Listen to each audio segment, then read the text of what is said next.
Infinite Jest, Part 19, by David Foster Wallace. Page 151.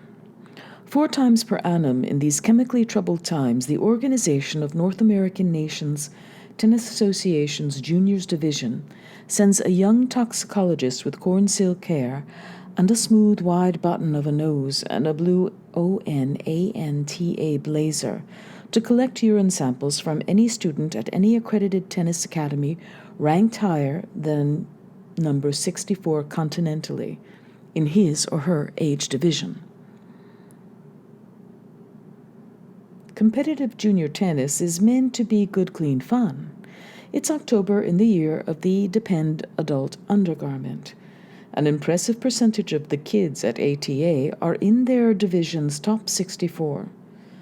On urine sample day, the juniors form 2 long lines and trail out of the locker rooms and up the stairs and then run agnate and coed across the ETA ComAd building lobby with its royal blue shag and hardwood paneling and great glass cases of trophies and plaques. It takes about an hour to get from the middle of the line to your sex's locker room stall area, where either the blonde young toxicologist or, on the girl's side, a nurse whose severe widow's peak tops her square face with a sort of bisected forehead dispenses a plastic cup with a pale green lid and a strip of white medical tape with a name and a monthly ranking, and 1015 YDAU and FTA neatly printed in a 6-point font. Probably about a fourth of the ranking players, over, say, 15, at the Enfield Tennis Academy cannot pass a standard North American GC MS52 urine scan. These 17-year-old Michael Pemulus's nightmare customers now become also 4 times yearly his daytime customers. Clean urine is $10 adjusted dollars ACC. Get your urine here, Pemulus and Trevor Axford become quarterly urine vendors. They wear those papery oval caps ballpark vendors wear. They spend 3 months collecting and stashing the urine of sub-10-year-old players, warm, pale, innocent, childish urine that's produced in needly little streams. And the only GM scan it couldn't pass would be like an Ovaltine scan or something. Then, every 3rd month, Pemulus and Axford work the Agnet unsupervised line that snakes across the blue lobby shag, selling little Visine bottles of urine out of an antique vendor's tub for ballpark wieners. Snagged for a song from a Fenway Park wiener fallen on hard off-season times. A big old box of dull, dimpled tin with a strap in socks colors that goes around the back of the neck and keeps the vendor's hands free to make change. Urine! Classically sterile urine! Piping hot! Urine you'd be proud to take home and introduce to the folks. Trevor Axford handles cash flow. Pemulus dispenses little conical-tipped Visine bottles of juvenile urine, bottles easily rendered discreet in underarm sock or panty. You're in trouble? You're in luck. Quarterly sales breakdowns indicate slightly more male customers than female customers for urine. Tomorrow morning, ETA custodial workers Kendall and Brandt, or Dave, fall down very hard. The well-loved old janitor laid off from Boston College for contracting narcolepsy, or thick-ankled Irish women from the semi-tenements down the hill across Calm Avenue, or else sullen and shifty-eyed residents from Enid House, the halfway facility at the bottom of the hill's other side, in the old VA hospital complex, hard-looking and generally sullen types who come and do 9 months of menial-type work for the 32 hours a week their treatment contract requires. We'll empty scores of little empty plastic Visine bottles from subdorm wastebaskets into the dumpster nest behind the ETA employee parking lot, from which dumpsters Pemulus will then get Mario Incandenza and some of the naiver of the original ephebic urine donators themselves to remove sterilize, and rebox the bottles under the guise of a rousing game of who can find, boil, and box the most empty Visine bottles in a 3-hour period without any kind of authority figure knowing what you're up to. A game which Mario had found thumpingly weird when Pemulus introduced him to it 3 years ago, but which Mario's really come to look forward to, since he found he has a real sort of mystical, intuitive knack for finding Visine bottles in the sedimentary layers of packed dumpsters, and always seems to win hands down. And if you're poor, old Mario and Candenza, you take your competitive strokes where you can find them. T. Axford then stashes and recycles the bottles, and packaging overhead is nil.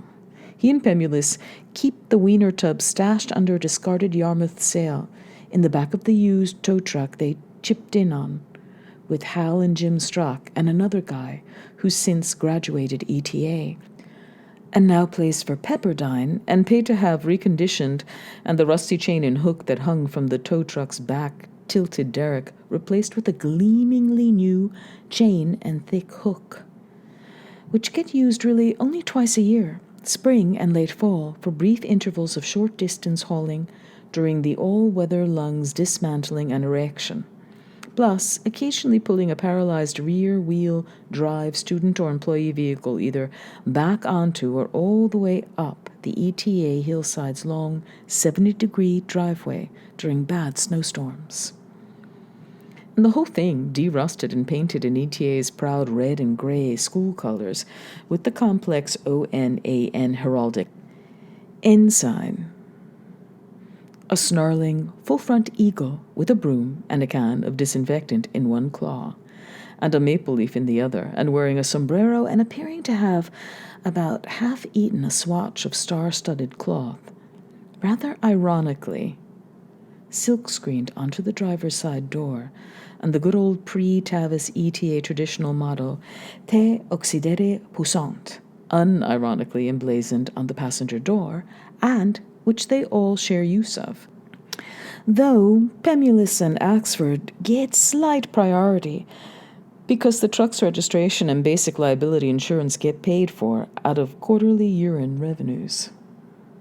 Hal's older brother Mario, who, by Dean of Students Fiat, gets to bunk in a double with Hal in Subdorm A on the 3rd floor of Com Ad, even though he's too physically challenged even to play low-level recreational tennis, but who's keenly interested in video and film cartridge production and pulls his weight as part of the ETA community, recording assigned sections of matches and drills and processional stroke filming sessions for later playback and analysis by Schtitt and his staff, is filming the congregated line and social interactions and vending operation of the Urine Day lobby, using his strap-attached head-mounted camera and thoracic police lock and foot treadle, apparently getting footage for one of the short, strange, himself-influenced conceptual cartridges the administration lets him occupy his time with, making and futzing around with down in the late founder's editing and FX facilities off the main Subcom Ad tunnel, and Pemulus and Axford do not object to the filming, nor do they even do that handle-to-temple face-obscuring thing when he aims the head-mounted Bolex their way, since they know nobody will end up seeing the footage except Mario himself, and that, at their request, he'll modulate and scramble the vendors' and customers' faces into undulating systems of flesh-colored squares by means of his late father's reconfiguring matte panel in the editing room. Since face scrambling will heighten whatever weird conceptual effect Mario's usually after anyway, though also because Mario's notoriously fond of undulating flesh-colored squares and will jump at any opportunity to edit them in over other people's faces. They do brisk business. Michael Pemulus, wiry, pointy-featured, phenomenally talented at net, but about 2 steps too slow to get up there effectively against high-level pace. So, in compensation, also a great offensive lobman, is a scholarship student from right nearby in Allston, Massachusetts.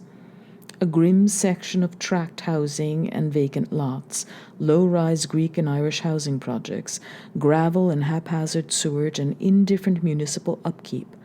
A lot of depressed petrochemical light industry all along the spur. An outlying district zoned for sprawl. An old joke in Enfield Brighton goes, "Kiss me where it smells," she said. So I took her to Alston, where he discovered a knack, playing boys' club tennis, cut-off shorts and no shirt, and a store-strung stick on scuzzy courts with a black top that discolored your yellow balls and nets, made of spare Feeney Park fencing that sent net cord shots spronging all the way out into traffic. An inner-city development program tennis prodigy at 10, recruited up the hill at 11, with parents who wanted to know how much ETA'd pay up front for rights to all future possible income. Cavalier about practice, but a bundle of strangled nerves in tournaments, the rap on Pemulus is that he's way lower ranked than he could be with a little hard work. Since he's not only ETA's finest estratonic marksman off the lob, but Stitz says is the one youth here, now, who knows truly what it is to punch the volley. Pemulus, whose pre-ETA home life was apparently hackle-raising, also sells small-time drugs of distinguished potency at reasonable retail prices to a large pie slice of the total junior tournament circuit market. Mario Incandenza is one of those people who wouldn't see the point of trying recreational chemicals even if he knew how to go about it. He just wouldn't get it. His smile below the Bolex camera strapped to his large but sort of withered-looking head is constant and broad as he films the line's serpentine movement against glass shelves full of prizes. M.M. Pemulus, whose middle name is Matthew, has the highest Stanford Binet of any kid on academic probation ever at the Academy. Hal Incandenza's most valiant efforts barely get Pemulus through Mrs. I's triad of required grammars, and Soma R.L.O. Chowaf's heady literature of discipline, because Pemulus, who claims he sees every third word upside down, actually just has a born tech science weenie's congenital impatience with the referential murkiness and inelegance of verbal systems. His early tennis promise quick-peaking and, it turns out, a bit dilettantish, Pemulus's real enduring gift is for math and hard science, and his scholarship is the coveted James O. Incandenza Geometrical Optic Scholarship, of which there is only one, and which each term Pemulus manages to avoid losing by just one dentodermal layer of overall GPA, and which gives him sanctioned access to all the late director's lenses and equipment, some of which turns out to be useful to unrelated enterprises. Mario's the only other person sharing the optic and editing labs off the main tunnel, and the two have the kind of transpersonal bond that shared interests and mutual advantage can inspire. If Mario's not helping Pemulus fabricate the products of independent optical study work, MP isn't really much into doing. You should see the boy with a convex lens. Avril likes to say within Mario's hearing, he's like a fish in brine. Then, Pemulus is giving Mario, who's a film nut but no great tech mind, serious help with cinemo-optical praxis, the physics of focal length, and reflective compounds. You should see Pemulus with an emulsion curve, yawning blasely under his bill-reversed yachting hat, and scratching an armpit, juggling differentials like a boy born to wear a pocket protector and high-water corduroys and electrician's tape on his horn-rimmed temples, asking Mario if he knows what you call 3 Canadians copulating on a snowmobile. Mario and his brother Hal both consider Pemulus a good friend, though friendship at ETA is non-negotiable currency. Hal Incandenza for a long time identified himself as a lexical prodigy who, though Avril had taken pains to let all 3 of her children know that her non-judgmental love and pride depended in no way on achievement or performance or potential talent, had made his mother proud, plus a really good tennis player. Hal Incandenza is now being encouraged to identify himself as a late-blooming prodigy and possible genius at tennis, who is on the verge of making every authority figure in his world and beyond very proud indeed. He's never looked better on court or on monthly ONANTA paper. He is irrumpant. He has made what Stitt termed a leap of exponents at a post-pubescent age when radical plateau hopping near Jay, Wayne, and Cho caliber improvement is extraordinarily rare in tennis. He gets his sterile urine gratis, though he could well afford to pay. Pemulus depends on him for verbal academic support and dislikes owing favors, even to friends. Hal is, at 17, as of 10 YDAU, judged ex cathedra, the fourth best tennis player under age 18 in the United States of America and the sixth best on the continent by those athletic organizing bodies duly charged with the task of ranking.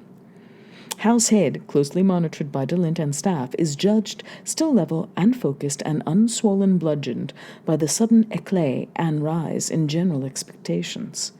When asked how he's doing with it all, Hal says fine, and thanks you for asking. If Hal fulfills this newly emergent level of promise and makes it all the way up to the show, Mario will be the only one of the Incandenza children not wildly successful as a professional athlete. No one who knows Mario could imagine that this fact would ever even occur to him. Oren, Mario, and Hal's late father, was revered as a genius in his original profession without anybody ever realizing what he really turned out to be, a genius at.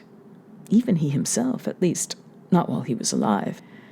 Which is perhaps bona fidely tragic, but also, as far as Mario's concerned, ultimately all right if that's the way things unfolded. Certain people find people like Mario Incandenza irritating, or even think they're outright bats, dead inside in some essential way. Michael Pemulus's basic posture with people is that Mrs. Pemulus raised no dewy-eyed fools. He wears painter's caps on court and sometimes a yachting cap turned around 180 degrees. And since he's not ranked high enough to get any free corporate clothing offers, plays in T-shirts with things like Alston, HS Wolf Spiders, and Choosy Mothers, and The Fiends in Human Shape YDAU Tour. Or, like an ancient, can you believe it, the Supreme Court just desecrated our flag on them. His face is the sort of spiky-featured, brow-dominated, Fenian face you see all over Irish Alston and Brighton, its chin and nose sharp, and skin the natal brown color of the shell of a quality nut. Michael Pemulus is nobody's fool, and he fears the dealer's Brutus, the potential eater of cheese, the rat, the wiretap, the pubescent-looking finest scent to make him look foolish. So, when somebody calls his room's phone, even on video, and wants to buy some sort of substance, they have to right off the bat utter the words, "Please commit a crime." And Michael Pemulus will reply, "Gracious me and mine, a crime, you say?" And the customer has to insist right over the phone and say he'll pay Michael Pemulus money to commit a crime, or like that he'll harm Michael Pemulus in some way if he refuses to commit a crime, and Michael Pemulus will, in a clear and ideable voice, make an appointment to see the caller in person to plead for my honor and personal safety, so that if anybody eats cheese later or the phone's frequency is covertly accessed somehow, Pemulus will have been entrapped. Secreting a small Visine bottle of urine in an armpit in line also brings it up to plausible temperature.